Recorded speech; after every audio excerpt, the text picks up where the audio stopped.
Sri Lanka's Hambantota port is the most likely spot for a base given the $2.19 billion China has already invested there, according to an assessment by the Aid Data Research Project at William and Mary University in Virginia. Sites in Equatorial Guinea, Pakistan and Cameroon were listed as the next possibilities over the next 2 to 5 years. To come up with the short list, researchers assessed 78 international harbours in 46 countries that are most likely to harbour ships from the PLA Navy's fleet of approximately 500 vessels, the largest navy in the world. The new report studied where Chinese commercial firms have invested most heavily in establishing harbour and port infrastructure to protect international trade in such things as consumer goods, exports and imports of oil, grain and rare earth metals. China has invested $2.19 billion in Hambantota, more than in any other port, and the government in Colombo agreed to lease majority ownership of the port to a Chinese firm in 2017.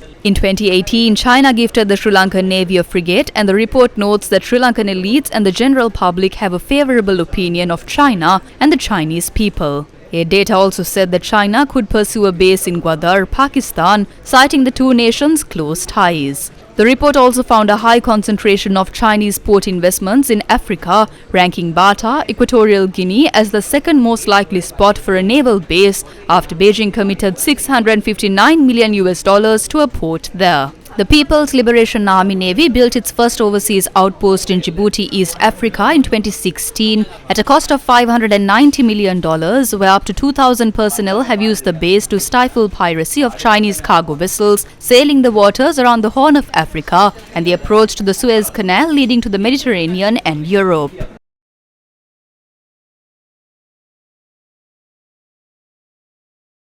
Sri Lanka's chief negotiator for free trade agreements noted that China has shown flexibility to accommodate Sri Lanka's needs in FTAs.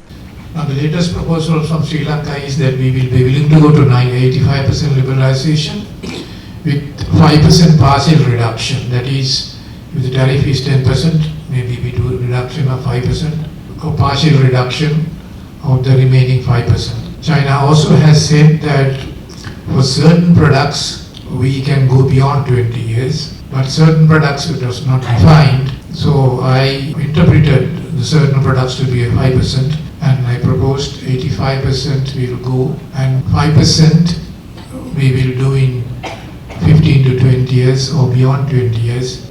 So China has shown flexibility to accommodate Sri Lanka's need to adjust, need a long time period to adjust, because we need to work out in the trade adjustment package, and there is on pipeline to establish the productivity commission. These things also will happen when you undertake a trade liberalization program, an ambitious trade liberalization program. But one of the important aspects in the Chinese FTA negotiations is that, go back to the history of negotiations, they started in 2014. Because of the huge trade imbalance, we import 3.5 billion against we export 283 million. It's a huge trade gap. So therefore, in 2014, Sri Lanka suggested that in order to build this, to help Sri Lanka, because of the vast big trade deficit, China should allow for Sri Lanka to export some identified list of products, immediate market access. He was speaking at a panel discussion on China-Sri Lanka business in Colombo.